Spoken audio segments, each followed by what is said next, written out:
আসসালামু আলাইকুম। আজকে আমি গরুর মাংস কালো ভুনা রান্না করতেছি। তো আয়েশার বাবার অফিসের কলিগদের জন্য এই রান্নাটা হচ্ছে।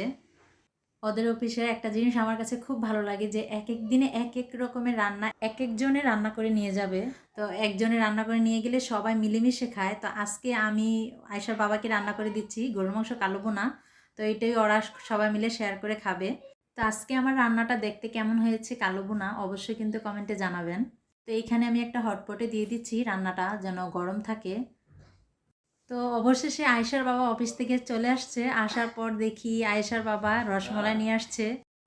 তো এই রসমালাই নাকি আয়েশার বাবার অফিসের কলিগরা দিয়েছে, মানে ওরা খুব খুশি।